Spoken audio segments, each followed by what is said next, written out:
فأنا ناصح لإخواني بالصدع بالحق تبيض وجوههم. السكوت في مسألة الحزبية يضرها، فاصدع بما تؤمر وأعرض عن المشركين. سلامي على دماج ورجالها والشيخ يحيى ودار العلم يا سعد بانيها. بسم الله الرحمن الرحيم. الحمد لله والصلاة والسلام على رسول الله وعلى آله وصحبه ومن والاه. Insyaallah tabaraka wa taala kita akan melanjutkan bacaan kita dari kitab Sifatu Salatin Nabi sallallahu alaihi wasallam min at-takbir ila at-taslim ka'annaka tarata, karya Syekh Al-Albani rahimahullah. Dan kita telah sampai pada pembahasan pertama dari inti kitab, dan ini adalah merupakan syarat sahnya salat, yaitu istiqbalul Ka'bah, menghadap ke arah Ka'bah, liman yaraha, bagi yang melihat bangunannya, wastiqbalul qiblah, dan menghadap ke arah kiblat bagi yang tidak melihat bangunan Ka'bah. Nah, dan sekali lagi barakallahu fikum, hal ini merupakan syarat bagi orang yang melaksanakan salat wajib. Adapun salat sunnah maka tidak menjadi syarat. Kemudian kata penulis, kondisi yang lainnya yang juga tidak menjadi syarat. Wa amma fi salatil khawfi syadid, adapun pada pelaksanaan salat takut dalam keadaan yang sangat mengkhawatirkan, dalam kondisi perang kontak senjata, faqad sanna sallallahu alaihi wasallam li ummatihi ay yusallu rijalan qiyaman ala aqdamihim aw rukbana. Maka Nabi sallallahu alaihi wasallam telah mensunnahkan bagi umatnya untuk tetap salat walaupun kontak senjata. Allahu Akbar. Nah, barakallahu fikum. Allahu Akbar. Alhamdulillahirabbil alamin. Nah, Ar-Rahman Ar-Rahim, lanjut. Rijalan qiyaman ala aqdamihim aw rukbanan, baik dalam keadaan berjalan kaki, berdiri pakai kaki, atau di atas tunggangan. Mustaqbilil qiblah aw ghairi mustaqbiliha, baik mereka menghadap ke arah kiblat atau tidak menghadap ke arah kiblat. Fa in khiftum farijalan aw rukbana, kata Allah azza wa jalla, apabila kalian takut, kondisi takut yang benar-benar tidak bisa dihindari, maka salatlah dalam keadaan jalan atau naik tunggangan. Baik. Adapun barakallahu fikum salatul khauf dalam keadaan belum terjadi kontak senjata, maka tetap harus menghadap kiblat. Tetap menghadap kiblat. Tapi barakallahu fikum apabila tidak bisa dihindarkan kontak senjata, atau barakallahu fikum tidak bisa dihindarkan serangan, maka situ dalam keadaan apapun kita salat. Wa qala sallallahu alaihi wasallam, dan Nabi alaihi salatu wasallam berkata, idza talaqu, apabila telah campur, yaitu terjadi kontak senjata, sudah bertemu musuh, fa innama huwa takbir wal isyaratu bir ra's, maka pelaksanaan salat itu hanya dengan takbir dan isyarat dengan kepala. Allahu Akbar. Allahu Akbar. Subhanallah. Yes. Kalau pakai tinju, tidak ada senjata. Sudah senjata terakhir tangan saja. Allahu Akbar.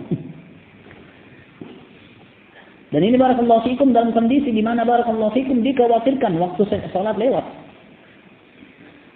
Di awal barakallahu fikum sebelum disyariatkannya salat khauf, Nabi sallallahu alaihi wasallam dan para sahabat akhirkan pelaksanaan salat kontak senjata.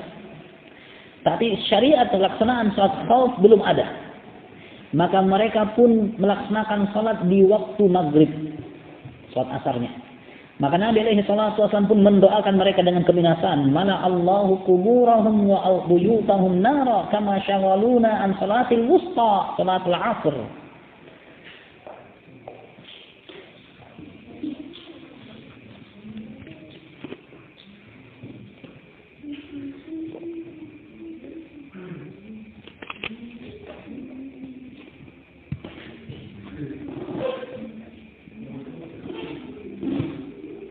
Kata Nabi sallallahu alaihi wasallam,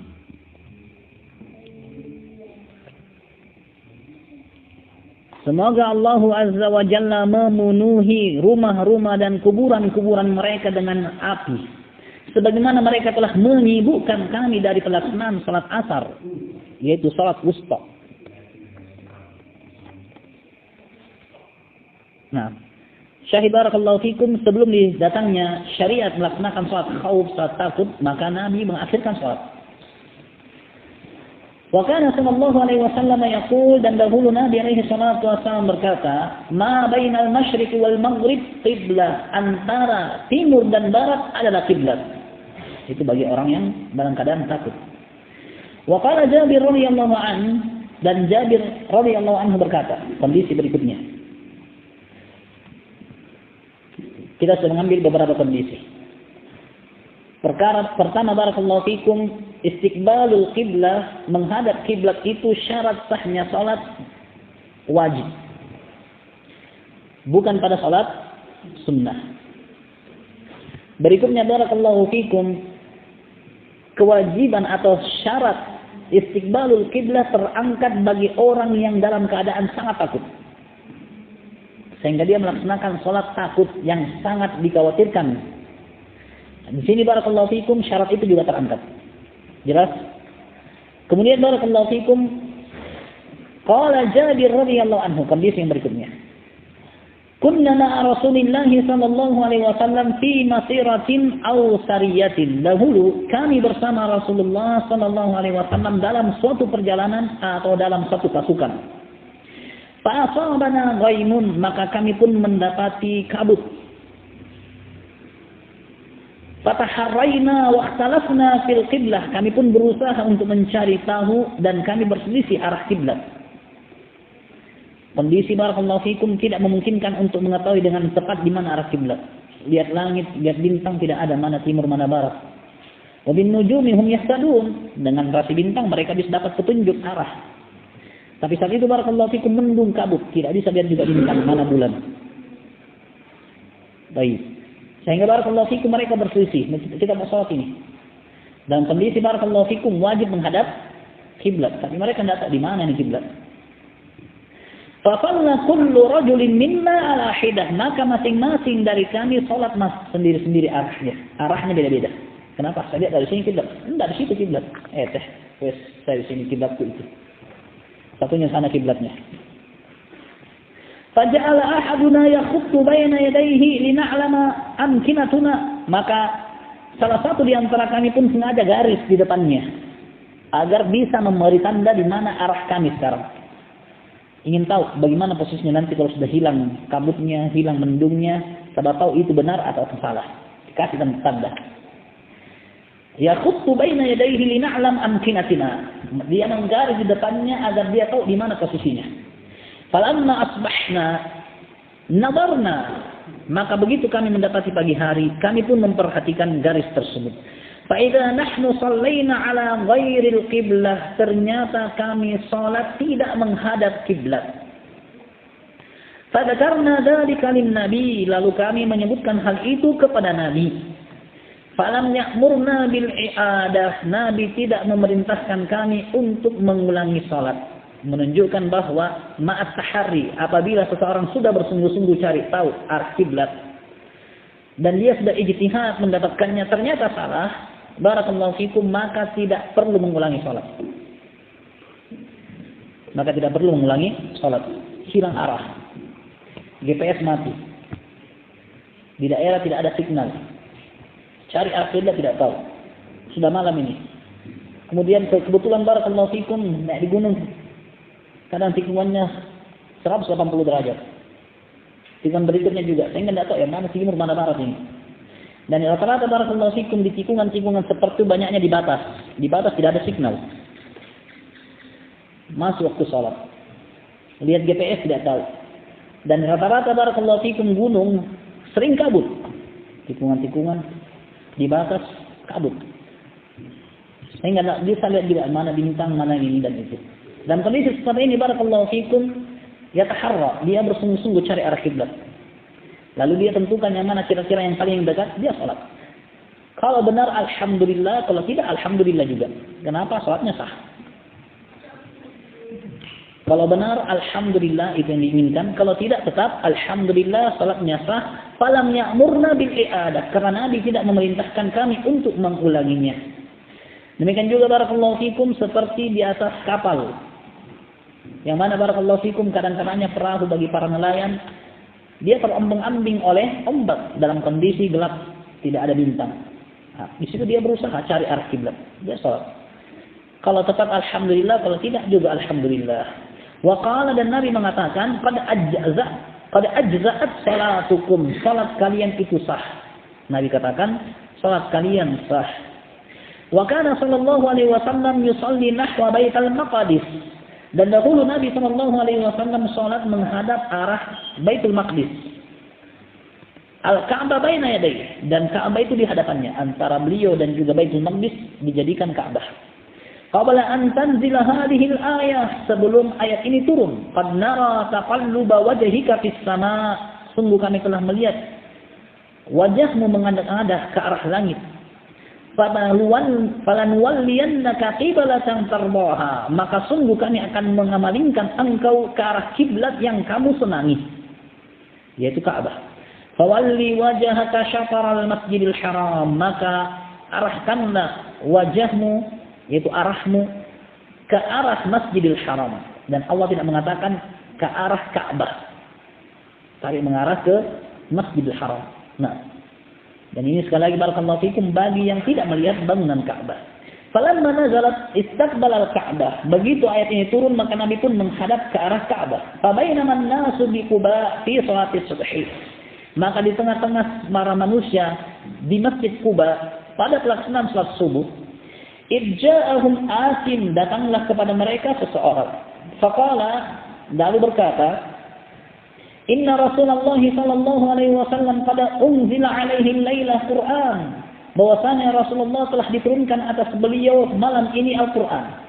Wa qad umira ay yastaqbilal Ka'bah, dan beliau diperintahkan untuk menghadap Ka'bah. Ala tastaqbiluha, maka hendaknya kalian menghadap ke arah Ka'bah. Wa kanat wujuhuhum ila Syam, dan saat itu wajah mereka ke arah Syam, yaitu ke arah Baitul Maqdis. Fastadaru, maka mereka pun berbalik, putar. Dalam keadaan ini juga barakallahu fikum bagi seseorang yang tidak mengetahui arah kiblat saat dia salat, kemudian dikasih tahu bahwa salah kiblat tak apa. Dan ini biasa terjadi, apalagi barakallahu fikum di masjid yang lagi ta'lim. Di Darul Hadith di Damas, setelah salat asar barakallahu fikum dan salat yang lainnya, banyak majelis di satu masjid, bahkan ratusan majelis. Saking banyaknya yang mengajar.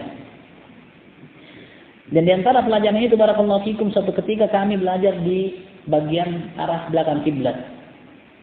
Membelakangi kiblat. Pengajarnya menghadap kiblat. Santrinya otomatis apa? Membelakangi kiblat. Asy-Syaikh Abu Amr Al-Hajuri yang ajar Kitab Tauhid.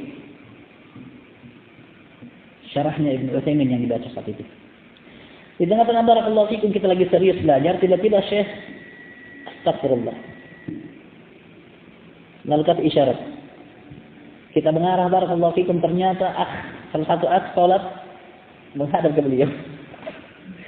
Ingin hadir, ingin salat, ingin lihat beliau. Jadi dia membelakangi kiblat. Allah. Sehingga di situ barakallahu fikum beliau dikasih arah, dikasih sadar, dia pun putar. Dan saat itu barakallahu fikum salatnya tidak batal. Bagi orang yang lupa arah kiblat atau tidak sadar kalau kiblatnya salah, maka di situ dia boleh untuk berbalik arah, menghadap ke arah kiblat dan bergerak, walaupun itu adalah pergerakan selain pergerakan salat. Hal itu tidak membatalkan salatnya. Ala tastaqbiluha, hendaknya kalian menghadap kiblat. Wa kanat wujuhuhum ila Syam, dan saat itu wajah mereka, yaitu arah mereka ke arah negeri Syam, yaitu Baitul Maqdis. Fastadaru, mereka pun berputar. Wastadara imamuhum hatta istaqbala bihimul qiblah, dan imam mereka juga berputar sampai menghadap, mengimami mereka ke arah kiblat. Dan Nabi alaihi salatu wasallam tidak memerintahkan mereka untuk mengulangi salatnya. Nah, ini barakallahu fikum pembahasan pertama dari kitab ini, istiqbalul qiblah. Nah, naktafi.